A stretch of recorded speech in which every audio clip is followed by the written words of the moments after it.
வைஷாலி கேள்விப்பட்டிருக்கீங்களா? Chess grand master பிரக்ஞானந்தாவினுடைய அக்கா அந்த பொண்ணு. அவளும் கிராண்ட் மாஸ்டர் தான், சின்ன பொண்ணு. இப்ப அந்த டாடா ஸ்டீலினுடைய செஸ் காம்படிஷன் ஒண்ணுத்துல வைஷாலி விளையாட போறா. வைஷாலியோடு விளையாடுகிறவர் ஒரு உஸ்பெகிஸ்தான் வீரர். உஸ்பெகிஸ்தான் ஒரு நாடு இருக்கு, அந்த நாட்டினுடைய கிராண்ட் மாஸ்டர் அந்த ஒரு பையன். நல்ல வெளவெளர்னு 7 அடி இருக்கான். நம்ம பாப்பா எப்படி இருக்கும்? நம்ம ஒரு பாப்பா மாதிரி இருக்கு, சின்ன பாப்பா. அது செஸ் விளையாட்டு டோர்னமெண்ட்ல ஒரு எழுதப்படாத விதி இல்ல, எழுதப்பட்ட விதியை யாரோட நீ விளையாடினாலும் முதல்ல போன உடனே கை குலுக்கணும். உன்னோட ஆப்போனன்ட் யாரா இருந்தாலும் நீ கை கொடுக்கணும். விளையாடி முடிச்சு யார் ஜெயிச்சாலும் சரி, நீ ஜெயிச்சாலும் சரி, அவன் ஜெயிச்சாலும் சரி, கை குலுக்கணும். இது மரியாதை, இது நாகரீகம், இது அடிப்படை. வைஷாலி போன உடனே பட்டுன்னு கையை நீட்டுட்டா. அந்த பையன் அவன் மூஞ்சிய கூட பார்க்கல, அந்த ஆப்போனன்ட், அந்த உஸ்பெகிஸ்தான் வீரர். இவன் முகத்தை கூட அவன் பார்க்கல, அப்படியே மூஞ்சி. அவன் லேட்டா வேற வந்திருக்கான், மேட்ச் ஆரம்பிக்கிறதுக்கு 3 நிமிஷம் அவன் லேட்டா வந்திருக்கான். வந்து இவன் கை கொடுத்தப்ப மூஞ்சியை திருப்பிக்கிட்டு அவன் காய நகர்த்த ஆரம்பிச்சான். இதெல்லாம் பாருங்க, தற்செயலா நடப்பது அல்ல. நாம நினைப்போம் தெரியாம செஞ்சிருப்பான, ஒண்ணுங்க எல்லாம் பிளான். இப்படி பண்ணும் போதே எதிராளியினுடைய மனம் வந்து கொஞ்சம் சோர்ந்துரும். அந்த சோர்வை நீ பயன்படுத்திக்கணும்ன்றதுக்காக இதெல்லாம் டெக்னிக் பாருங்க. இந்தியாவை ஆஸ்திரேலியாவை மேட்ச் விளையாட போனா ஆஸ்திரேலியன் பிளேயர்ஸ் இந்தியன் பிளேயர்ஸ் கண்ணா பின்னு பேசுவான். எதுக்கு பேசுனா? அவனுக்கு வேர்ட்ஸ்ல கண்ட்ரோல் இல்லை, அதெல்லாம் கிடையாது. அந்த வார்த்தையை கேட்டு மனம் சுருங்குகிற போது கையும் சுருங்கிடும், காலும் சுருங்கிடும். இதெல்லாம் சைக்கலாஜிக்கல் கேம். உங்களுடைய விரோதிகள் சில சமயம் அவங்களை கவனிக்காத மாதிரியே இருப்பாங்களே, நீங்க எதிரில வருவீங்க, பார்க்காத மாதிரியே போவீங்களே. உடனே நீங்க வீட்டுல போய் சொல்லுங்க, அவன் நிஜமாவே கவனிச்சிருக்க ஒரு புண்ணாக்கும் கிடையாது, கட்டாயம் அவங்கள கவனிச்சிருக்கான். ஆனா கவனிக்காத மாதிரி போறதுதான் கெத்துன்றதுனாலதான் கவனிக்காத மாதிரி போயிருக்கான், அப்படித்தானே? இதெல்லாம் டெக்னிக்ஸ். வைஷாலி என்ன பண்ணிருக்கலாம்?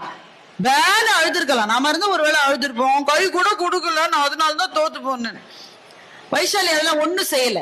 அவன் முகத்தையே அவ பார்க்கல. அவ பார்த்தது அந்த 64 கட்டங்களை மாத்திரம்தான். அதை மாத்திரமே பார்த்தாள். 10 நிமிஷத்துல அவனை ஜெயிச்சு காமிச்சாங்க.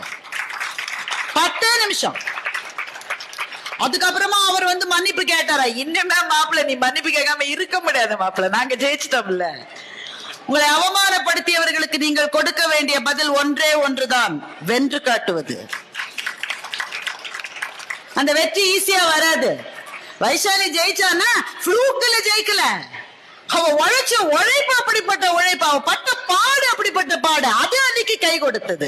அவமானங்கள் என்பது நம்முடைய வெற்றியை உறுதி செய்வதற்காக கடவுள் நமக்கு கொடுக்கிற வாய்ப்புகள் என்று நினைக்கிறவர்கள் கட்டாயமாக வெற்றி பெறுகிறார்கள். ஆனா நான் இங்க பேச வந்து நிறைவா சொல்ல போது, இந்த ஃபைட் நமக்கு தேவை, இந்த பேட்டில்ஸ் தேவையா இருக்கு. இந்த போராட்டங்கள் வாழ்க்கையில் இருக்குதானுங்க. பெத்த பிள்ளைகளோட சண்டை இருக்குங்க, பெத்த பிள்ளைகளோட சண்டை இருக்கு. அவர் தான் எல்லாத்தையும், ரேமன்ஸ் தலைவர் சின்ஹானியா என்கிறவர், அவர் தான் அந்த பிராண்டையே கட்டமைச்சாரு.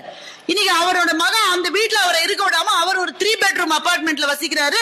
பையன் எல்லாத்தையும் எடுத்துக்கிட்டான். இப்படி எல்லாம் இருக்குதானே? வாழ்க்கை என்பது போராட்டமாகத்தான் இருக்கிறது. இந்த போராட்டத்தில் நாம் ஜெயிக்க வேண்டும், வேற வழி கிடையாது. போராட வேண்டும், வேற வழி கிடையாது. வாழ்கிற கடைசி நாள் வரை போராடு. சுற்றும் வரை பூமி, சுடும் வரை நெருப்பு, போராடும் வரை மனிதன். நீ மனிதன், போராடிட்டு தான் இருக்கணும். ஆனா இந்த போராட்டத்திலேயே இருந்து இருந்து இதயம் சுருங்கி விடாமல் இருப்பதற்கு நமக்கு ஏதாவது ஒன்று, ஒரு பிடிமானம் தேவை என்றால் அது கவிதை. அது வாழ்க்கையை பற்றியும் மனிதர்களை பற்றியும் நம்பிக்கைகளை விதைக்கிற கதைகளும் கவிதைகளும் தான் நாம் வாழ்வதற்கு தேவை. அதை கொடுக்கிற அண்ணாச்சிக்கு பாராட்டு எடுத்து நடத்தி கொண்டிருக்கின்ற இந்த அரங்கமும், என்னை அழைத்த மிகச்சிறந்த எழுத்தாளர் நாரம்புநாதன் ஐயா அவர்களுக்கும், மேடையில இருக்கிற பெரியவர்களுக்கும், குறிப்பாக என்னுடைய மனச்சோர்வுகளை தன்னுடைய எழுத்தால் ஒவ்வொரு நாளும் போக்கடித்துக் கொண்டிருக்கின்ற வண்ணதாசன் அவர்களுக்கும் நன்றி சொல்லி இந்த நல்ல வாய்ப்புக்கு நன்றி பாராட்டி முடிக்கிறேன். வணக்கம்.